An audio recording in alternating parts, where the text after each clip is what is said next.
ಜನಮನ ಸೇವಾ charitable trust ಪ್ರಾರಂಭೋತ್ಸವ ಮತ್ತು ವಿವಿಧ ಕ್ಷೇತ್ರಗಳ ಸಾಧಕರಿಗೆ ಪ್ರಶಸ್ತಿ ಪ್ರದಾನ ಸಮಾರಂಭ ಯಶಸ್ವಿ. ನಮಸ್ಕಾರ ವೀಕ್ಷಕರ, ಇದು ಮಂಜುನಾಥ್ ದಂಡಿನಶಿವರ ಸಂಪಾದಕತ್ವದ ಸುದ್ದಿ ಸಂಗಾತಿ ಧ್ವನಿ ನ್ಯೂಸ್. ನಮ್ಮ ಶರೀರ ಮತ್ತು ಬದುಕು ಇರುವುದು ಸ್ವಾರ್ಥಕ್ಕಿಲ್ಲ, ಅದು ಪರೋಪಕಾರಕ್ಕೆ ವಿನಿಯೋಗವಾಗಬೇಕು. ಎಲ್ಲರೂ ಸ್ವಾರ್ಥವನ್ನು ಬಿಟ್ಟು ನಿಸ್ವಾರ್ಥರಾಗಿ ಮತ್ತು ಸ್ವಾವಲಂಬಿಗಳಾಗಿ ಬದುಕಬೇಕು ಎಂದು ಯಲಿರಾಂಪುರ ಕುಂಚಿಟಿಗರ ಮಹಾಸಂಸ್ಥಾನ ಮಠದ ಪೀಠಾಧ್ಯಕ್ಷರಾದ ಶ್ರೀ ಡಾಕ್ಟರ್ ಹನುಮಂತನಾಥ ಮಹಾಸ್ವಾಮೀಜಿಗಳು ಕರೆ ನೀಡಿದರು. ಅವರು ಬೆಂಗಳೂರಿನ ಗೋವಿಂದರಾಜನಗರದ ಡಾಕ್ಟರ್ ಎಂ ಚಿದಾನಂದಮೂರ್ತಿ ಸಭಾಂಗಣದಲ್ಲಿ ನಡೆದ ಜನಮನ ಸೇವಾ ಚಾರಿಟಬಲ್ ಟ್ರಸ್ಟ್ ಮತ್ತು ಸುದ್ದಿ ಸಂಗಾತಿ ಧ್ವನಿ ಬೆಳಗದ ಸಹಯೋಗದಲ್ಲಿ ನಡೆದ ಟ್ರಸ್ಟ್ನ ಉದ್ಘಾಟನೆ ಮತ್ತು ಸಾಧಕರಿಗೆ ಪ್ರಶಸ್ತಿ ಪ್ರದಾನ ಸಮಾರಂಭದಲ್ಲಿ ಆಶೀರ್ವಚನ ನೀಡಿ ಮಾತನಾಡುತ್ತಾ, ಈ ಕಲಿಯುಗದಲ್ಲಿ ತಮ್ಮ ಅಸ್ತಿತ್ವವನ್ನು ಉಳಿಸಿಕೊಳ್ಳಲು ಹಾಗೂ ನಮ್ಮ ಬೇಕು ಬೇಡಗಳನ್ನು ಪೂರೈಸಿಕೊಳ್ಳಲು ಸಂಘಟನೆಗಳ ಅಗತ್ಯವಿದೆ ಎಂದು ತಿಳಿಸಿದರು.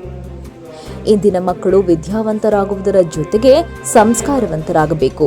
ಅವರಿಗೆ ಮೌಲ್ಯಾಧಾರಿತ ಶಿಕ್ಷಣ ಕೊಡಿಸುವಂತಹ ಕೆಲಸವಾಗಬೇಕು.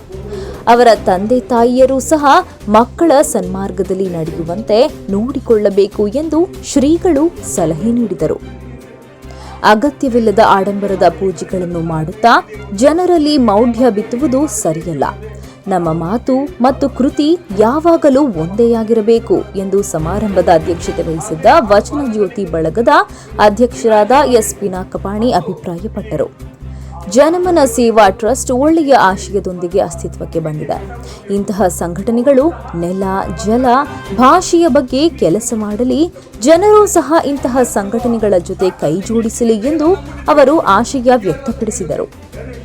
ಸಭೆಯಲ್ಲಿ ಸುದ್ದಿ ಸಂಪಾದಕರಾದ ನರೇಂದ್ರ ಪಾರೇಕಟ್, ಸಮಾಜ ಸೇವಕರಾದ ಕೆಸಿ ಸುರೇಶ್, ಟ್ರಸ್ಟ್ನ ಅಧ್ಯಕ್ಷರಾದ ಡಿಟಿ ಗೋವಿಂದರಾಜು ಮತ್ತು ಪತ್ರಕರ್ತ ಮಂಜುನಾಥ್ ದಂಡಿನಶಿವರ ಮತ್ತಿತರರು ಉಪಸ್ಥಿತರಿದ್ದರು.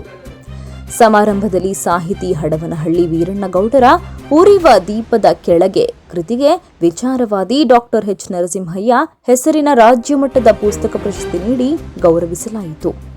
ಈ ಸಂದರ್ಭದಲ್ಲಿ ಮಹಿಳಾ ವೀರಗಾಸೆ ಕಲಾವಿದೆಯಾದ ಶ್ರೀಮತಿ ಡಾಕ್ಟರ್ ಶಿಲ್ಪಾ ಎಂ ಮತ್ತು ಸಮಾಜ ಸೇವಕರಾದ ಡಿಟಿ ಕೃಷ್ಣೇಗೌಡ ಅವರಿಗೆ ಜನಮನ ಸೇವಾ ರತ್ನ ರಾಜ್ಯ ಪ್ರಶಸ್ತಿ ನೀಡಿ ಗೌರವಿಸಲಾಯಿತು.